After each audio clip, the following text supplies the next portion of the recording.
This is either going to be a complete disaster or it's going to be awesome. We're going to find out right here, right now. I am going to read off the first chapter of Model Stop Traffic as an audiobook. This is a live recording on a live stream. So all of the other recordings I have done so far, I have actually waited. Hi, Jackie. So I'm going to attempt to do it. I'm going to attempt to do the first chapter audiobook on live with other people, and we'll see. We'll see how it goes. This might give me the pressure to get it right on the first time.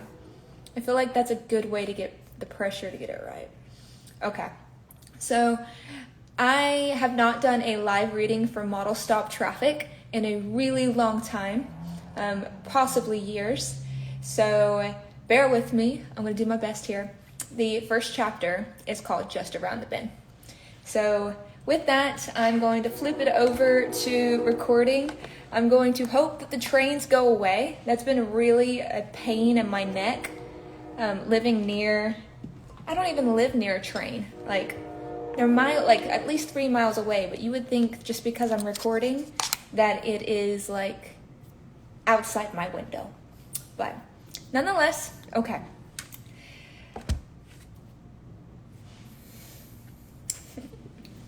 Just around the bend.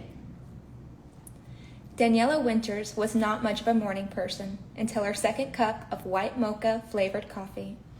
But the importance of today was an exception to her normal crankiness and AM drowsiness. With the sky still black, with dawn approaching in an hour, she felt like her North Carolina home was 1,000 miles behind her. Daniela watched the city's road and illumination reflectors and the flickering of the freeway lights on the street. Twirling her hair in excitement and nerves, she had barely touched the coffee in the cup holder. She had all the energy in the world for the upcoming events of the day. Her concern was more about traveling into the unknown land of New York City and completing all of it on her own.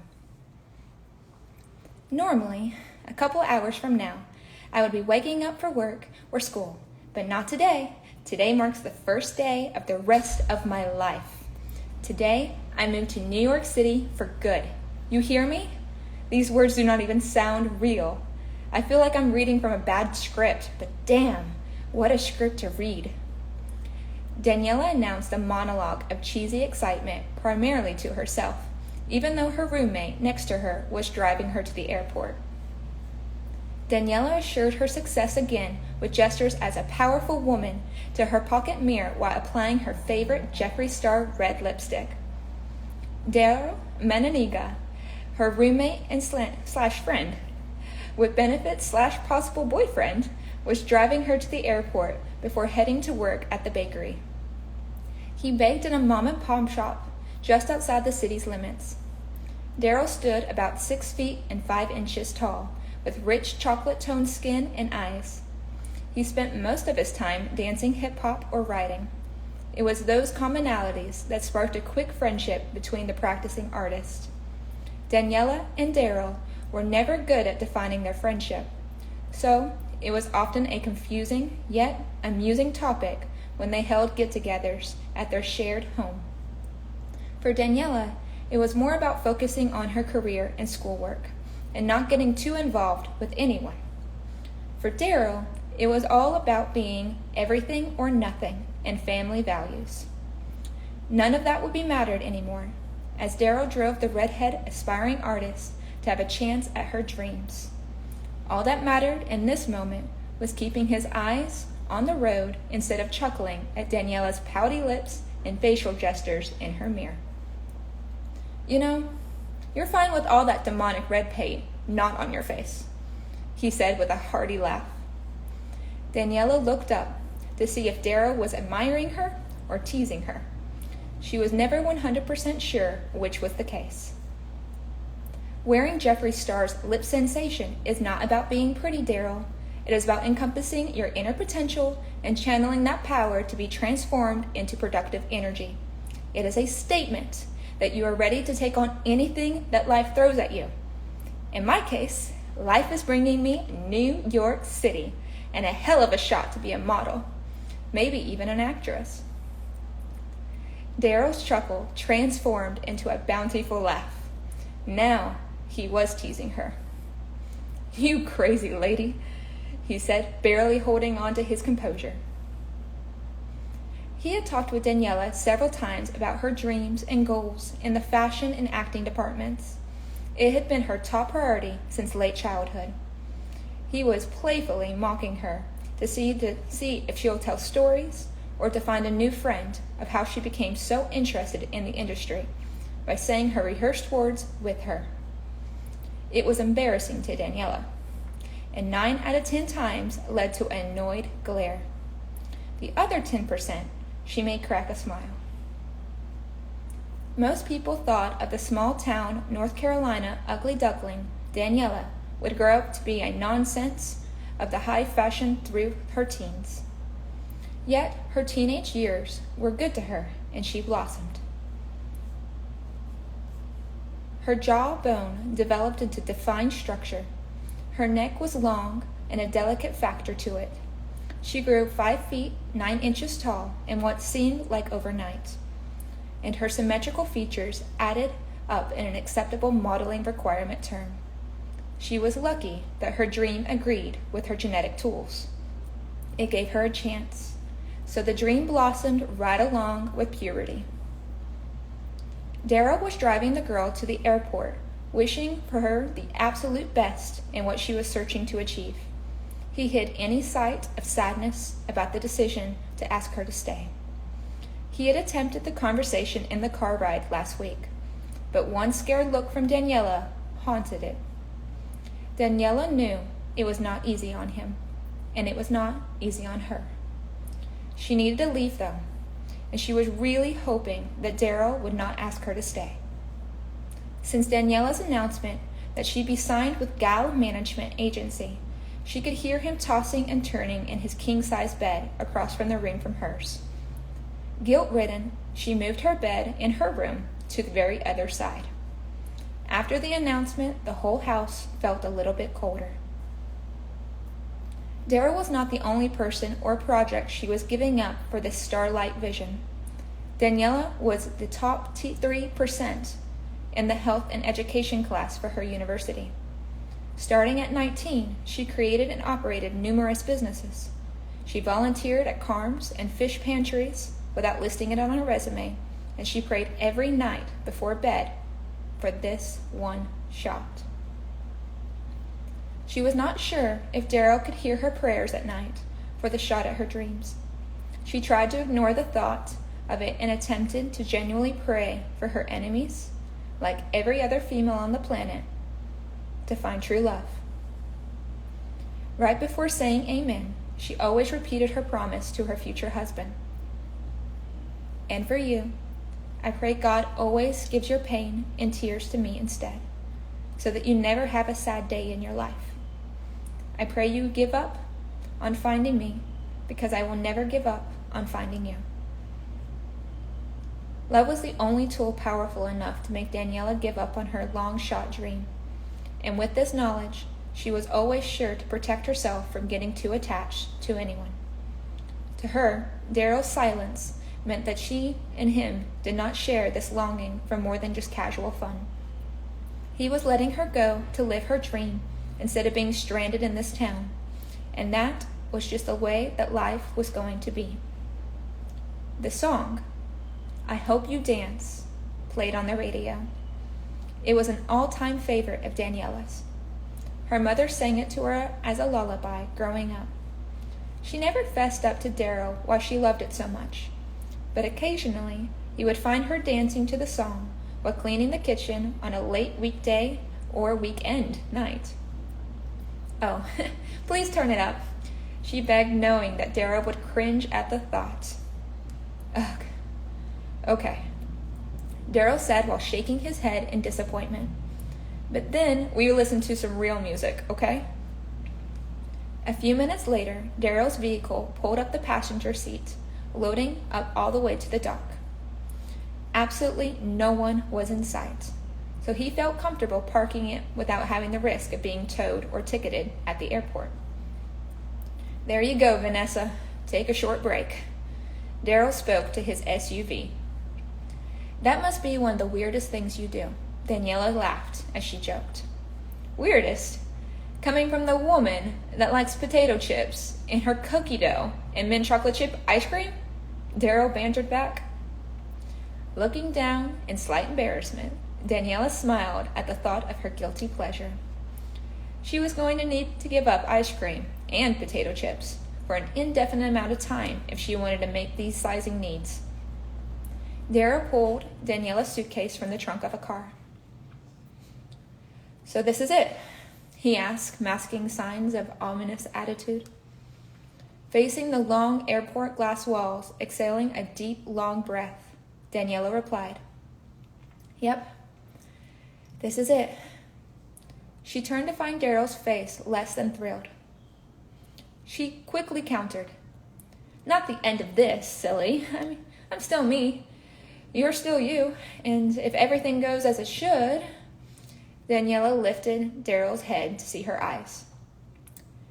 "If everything goes as I want it to, it will all work out, and it will just be a page in history, you know?" Daryl produced a false smile. Daniela even figured her own words were not likely, but she wanted to stay hopeful at the idea of getting it all. She knew that was selfish, and the guilt grew by the minute. "Well, that is all of the one of them. You packed very light for moving," he said, started as he lifted Daniela's suitcase and leaned in for a hug. "Be safe, Butterfly. I don't want to be going up there to save your punk ass." "You know me. Stay safe or die trying to succeed. Either way, it works out." Daniela laughed, leaving him with a kiss on the cheek before turning to walk into the American Airlines check-in. "My first flight is just a connection. You see, I do not visit Tennessee very much. Same type of culture, but different mountain view, right? New York City, though, that will be different.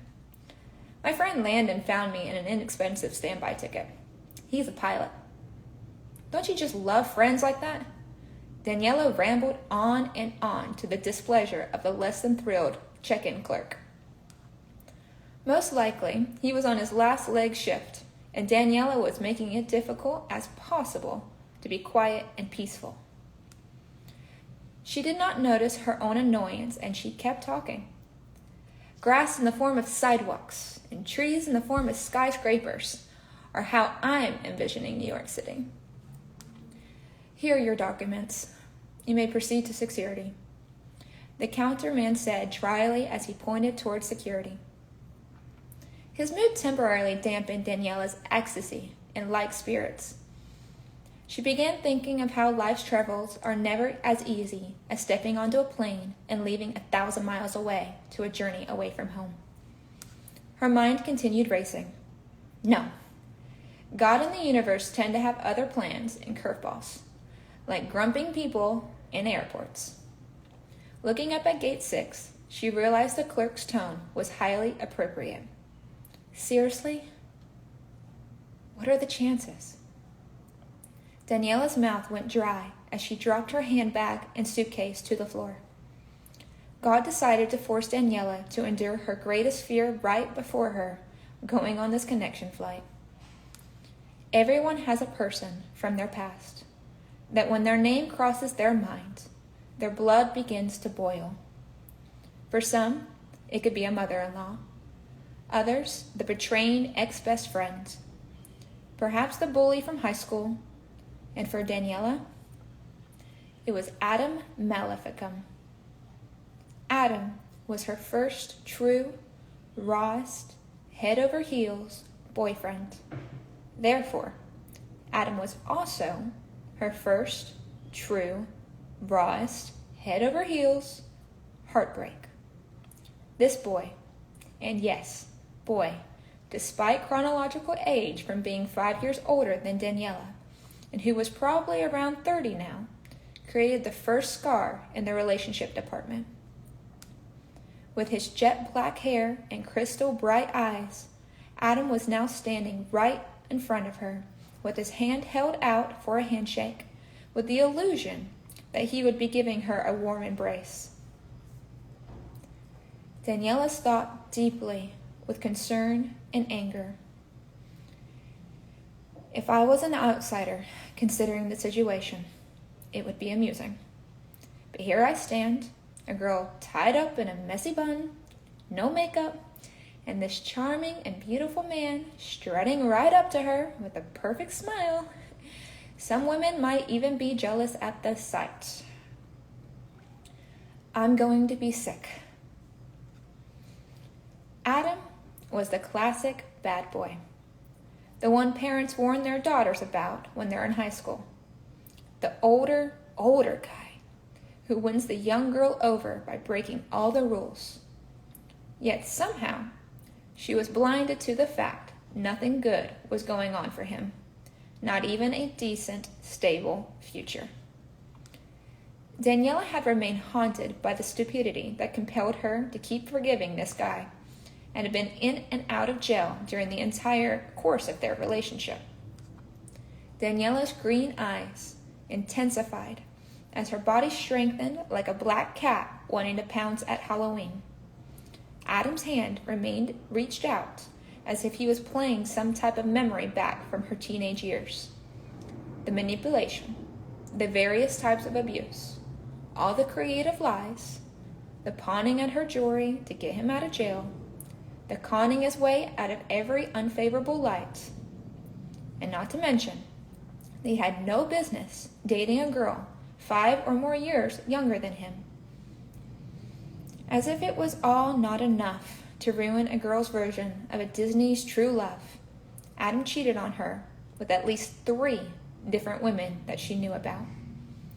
One of the misled women on the list was no more than an older year than her. The gossip had gotten back to Daniela's ears through the high school halls, and Adam accidentally got her pregnant. As sad as the situation was, the other girl's childbirth was most likely one of the best miracles for Daniela's future. Daniela could only pray the child would be a blessing to her and not an unwanted listmate. It was the defining point of Daniela and Adam's story. His actions would turn her blinders off to ignoring the madness of the situation, let her walk away, and let her be free. Daniela's mind came back to reality as Adam's eyes grew in shock at her rejection of his handshake. Her hand did too, but clearly for opposite reasons. Daniela didn't know what petrified her more, as it went into autopilot. Hey, Daniela. His voice was too extravagant, especially for 5 a.m. I haven't seen you in years. Where are you headed? I heard you were like a big shot model now. Daniela's thoughts were as dry as the Arizona desert in a water fountain in the middle of August. Of course, she thought. Of course, this is happening. The population of their hometown, Perry, was only around 1,000 and questionably dropping. And big, or rather any, news traveled fast in this small town. The remainder that Adam only moved in their hometown all those years ago to escape a warrant replayed in her head as she went off with a scoff. How stupid can this guy truly be? Standing in front of me all smiles? Daniela wondered. Her mind and body clearly on different pages of the conversation went forward. Autopilot must have still been turned on, and she answered, Yeah, traveling. Her voice was strange, yet confidently dry and monotoned. He did not seem to get the hint because she was gathering her bags and trying to be distant as he tried to sit next to her. Ah, I see you still journal. That's nice, he said jokingly. At this point, she was no longer terrified. Daniela was annoyed and borderline enraged. She was not a little girl anymore. She was an independent, strong-willed woman who was chasing her dreams at full force. Daniela took a few breaths. She could have easily had a panic attack. God is testing my strength. Give me one last battle before New York City. Okay, he's testing my strength, she thought to herself. You say something? Adam asked. Right then, the terminal attendant called her name. Daniela Winters, please approach the terminal desk for Flight 101. Daniela Winters. Saved by a standby ticket from her pilot friend, Daniela stood and walked slowly to the counter, and the attendant checked her ID. She made sure not to look like she was running away too fast.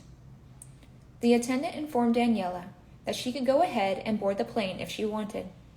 She thought it was strange, but maybe the lady had noticed her interactions with Adam. Thrilled, she turned for a moment, and she saw Adam watching and awaiting her return, pretending to be nonchalant. Picking up her items, she stared at the floor instead of him as she boarded. She kept thinking, I wish I would have said, don't come near me, my family, or frankly anyone I know, or even think of me again. Daniela cut off her anger prematurely. He just was not worth her time and energy anymore. She took her seat and buckled herself in for the ride on the plane. I'm a better person than that, she thought. I want to be a better person than that. Looking down at her arms, though, the scars that he had been reminding her of her origin of hate. The first love is exactly like that if it goes up in fire. The origin of hate. It burns intensely, destroying everything in its path, and leaves nothing but the undesired and staining ashes. Once upon a time, it was new, and no one really knows what to expect of it, except everyone gets blackened by it. Is it normal to get daily good morning texts and flowers, like asters and baby's breath on special occasions, or even just to say, I love you? Do guys open car doors for their dates? Probably not. Daniela laughed out loud at her thoughts. Fairy tales. Lying grandmothers claiming they grant wishes. In her late middle teenage years, Daniela fell head over heels for an older man, mysterious, bad boy type. She thought the burns and the bruises on her back were because she was not a good enough girlfriend. She thought if she could just be better, it would go away, and they would live happily ever after. It did not help the high school bullies had interpreted her marks as body marks from rough sex. For that, she both thanked her lucky stars for the mistress girl who conceived that baby and the high school bullies that reminded her who she was. She even prayed for them. Back then, Daniela was simply young and stupid, a girl trying to find love in all the wrong places. The window seat would be just perfect for the oncoming sunrise, and Daniela could think of a game plan to deal with Adam if he tried to approach her again. As her head leaned back into the uncomfortable headrest, she remembered how tired she was and how tired she typically would be at this type of morning. Sleep was not an option for several reasons, though, now, so her thoughts decided to flow freely instead. It all begins today. She recited over and over, defining the underlining meaning of the words. Adam took his seat in the front of the plane at 2A. He asked the flight attendant about switching, but Daniela could overhear the polite rejection telling him how it was against company policy. For once, Daniela loved restrictions and policies. For the next 20 or so minutes, she started preparing for what could be a very hostile conversation when the plane landed. She came up with a million things she wanted to say, but at the same time, didn't have anything to say to him. She wanted it to be over. Yet, she wanted to tell him how he wronged and treated her. Not the fact that he pursued another girl, or rather girls, but how he could think that it was okay in his dark, sick mind to cheat in addition to everything else. Daniela was on the edge of 17 with her unscarred heart. She was a virgin, pure and untouched. Then she experienced all of Adam's lies, drugs, cheating, and not to mention the times that he left her stranded and abandoned in random places. He convinced her he was the only one who ever cared about her in the world, that she was worthless without him. The conditioning created an unremovable loneliness in her heart, a strong sense of never being good enough, and a fear of abandonment by the one that she loved the most. Adam slowly, over the course of inconsistent months, had handcrafted scars on every cornerstone of a young, naive girl's heart. He repeatedly ripped at it until he decided he wanted to take the whole heart for his collection. Daniela had spent endless nights crying herself to sleep. Time was not going to let her forget how much power men possessed.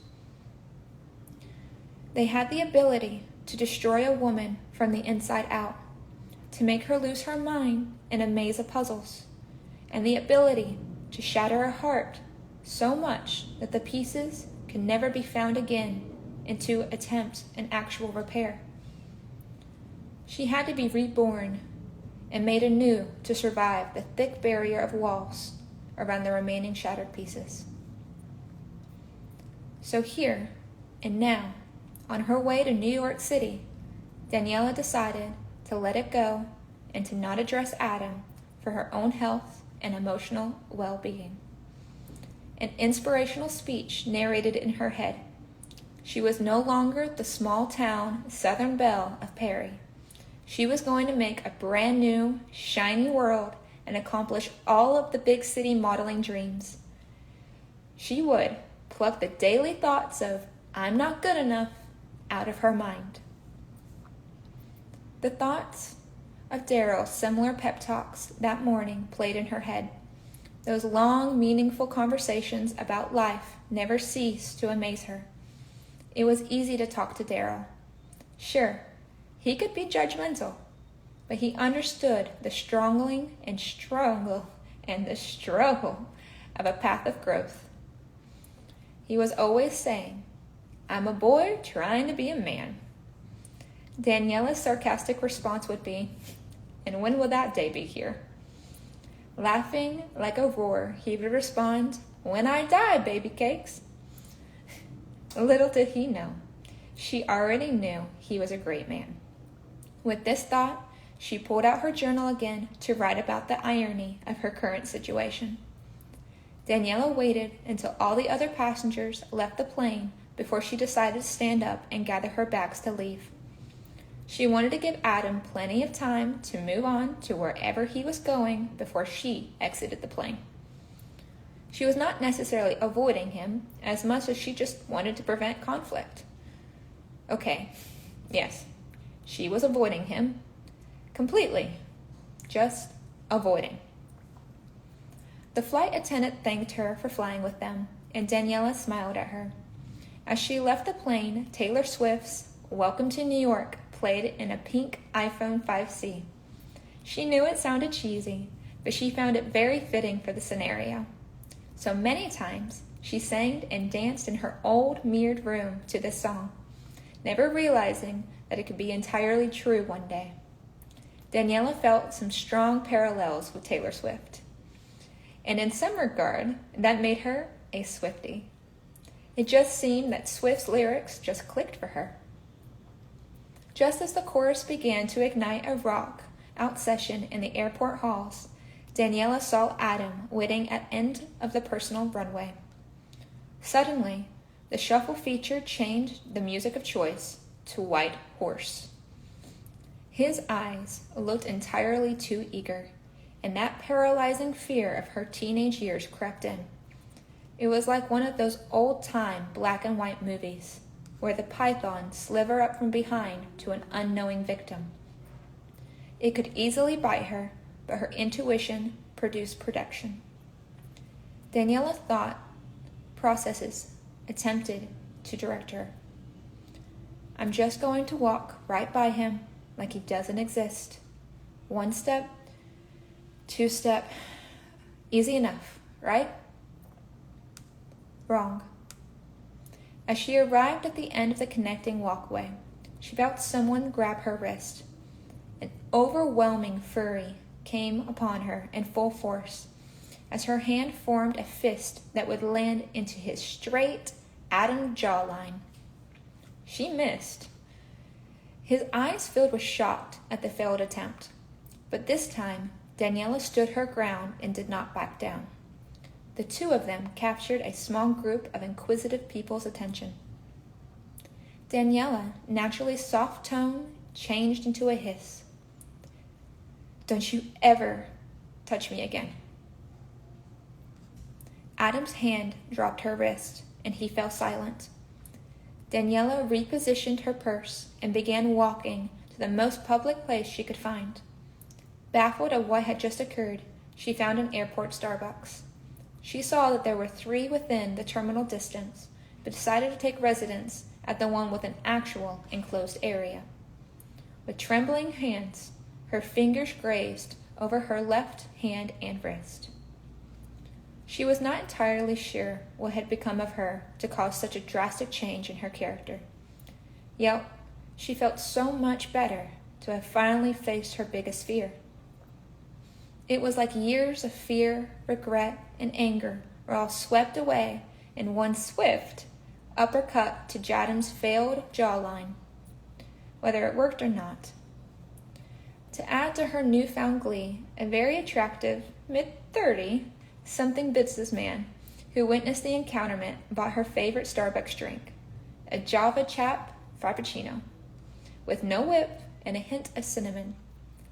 She flashed him a smile, but he was already walking away. The kindness of strangers, Daniela said to herself, completely baffled. It was nice when men did something that you don't expect of them, and they do it more than just for a thank you or a smile. And it had given her a chance to show a little bit of gratitude. It was not until she reached back for her journal that she realized that the gentleman had been dressed in a captain's uniform.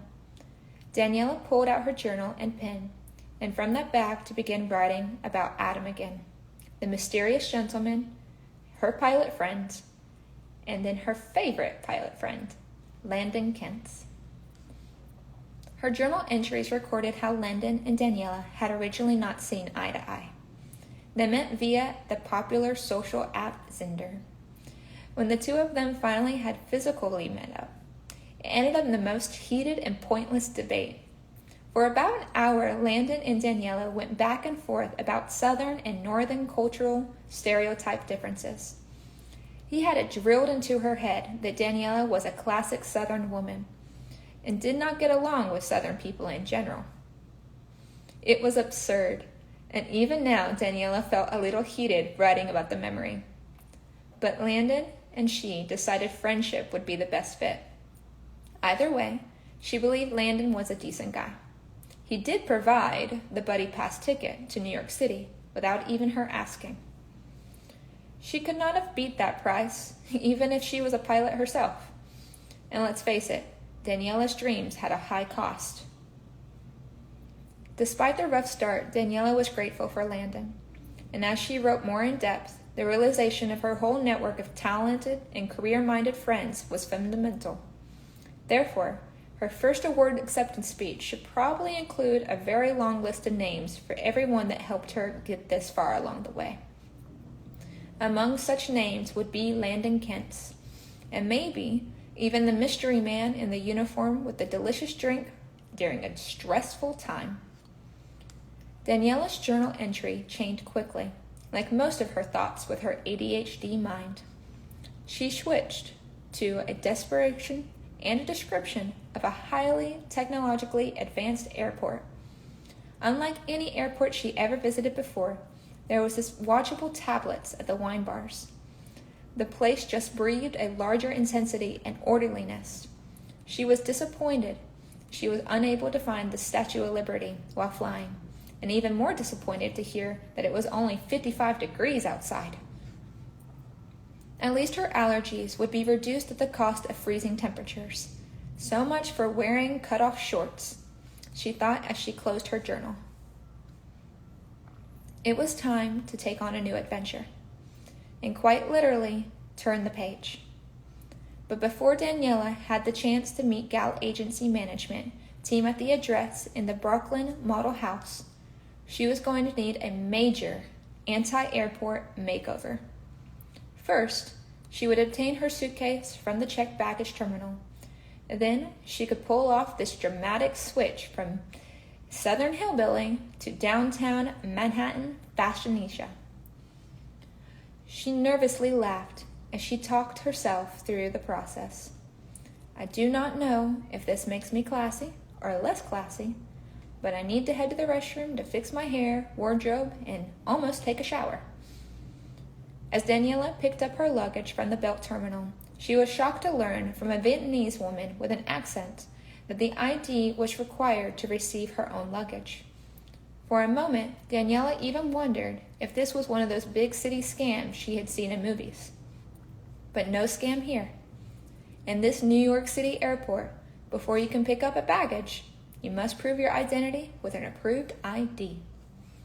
Dorothy, we're not in Perry anymore, Daniela thought. Daniela spent almost 45 minutes freshening up in the largest airport restroom she had ever seen, and then on for an hour, scared to death before she called for a taxi.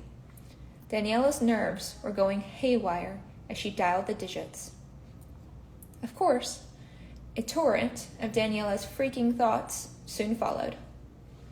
What am I going to do once I walk out those doors? What if the taxi driver takes me to the wrong address or tries to overcharge me? Will I look too much like I'm not from New York City?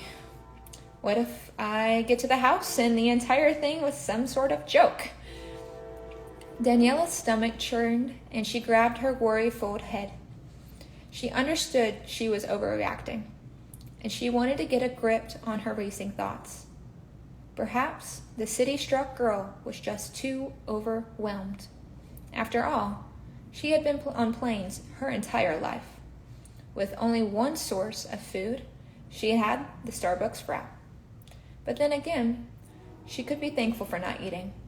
If she had eaten anything, she probably would have thrown it up by right now. Daniela collected herself, and she pulled up in the introduction email from the Caleb Thornhart on her iPhone. This should calm my nerves. A little bit, I think, she said to herself. Daniela read the model introductory email. Hello, ladies. Gale Agency officially launches in less than 12 hours for new models of the house. We have exciting plans already in place for you between your photo shoots, castings, go-sees, fashion shows. Remember that you are now live in the concrete jungle. And it is as true as everyone says it is here. It's the hustle. So do not expect it to be easy, and be careful of who you trust. Daniela thought that was one of the strangest and least assuring introduction emails that she had received from date. But perhaps New Yorkers become welcome to newbies with disclaimers and warnings instead of Southern things like, glad to meet y'all. After the introduction, the girls' names were listed, along with their room numbers. Space was going to be tight, with only 2 small bedrooms, with bunk beds piled up to the ceiling on both sides. Yes, Daniela was going to have a spacey 3-bedroom home with Daryl to estrogen Mount Everest. That was going to be interesting. But she hoped that there would be some type of local coffee shop to stay when she wasn't working. She looked up the email receipt section to see the names of the women that she would be calling roomies. Daniela knew it was not a good comparison, but she imagined this would be like a sorority house. Of course, The roommate models were going to be beautiful, a certain amount of high maintenance, and a mission. If they were anything like her, that is. In the email, the girls' names read, Daniela, okay, that's me, Savannah, Kathleen, Castellista, Raina, Amy, Lauren, Imogen, Bibi, and the list went on from there. She felt special that her name was listed first, but tried not to read too much into it. She remembered when applying that there was a gender option available, but apparently no males had made the cut. So many roommates, Daniela thought. These girls are from all over, even different countries. How am I supposed to even talk to some of them? Nonetheless, Daniela tried to familiarize herself with the list of estrogen, and her cortisol levels increased slowly. When Daniela finally flagged down her first taxi, she attempted to put her acting skills to the test. She handed the thickly accented driver her bags, got in the back seat, and said the address like it was her mother's. Daniela must have performed well, as the driver replied, "What's it like to be home?" She smiled and sentimentally said, "Home. Yes. I've been waiting some time to be here." As he drove, Daniela looked towards New York City, her eyes filled with amazement as she crossed the famous bridges. Escaping one last time from her lips, Daniela whispered, "Yes, I'm home."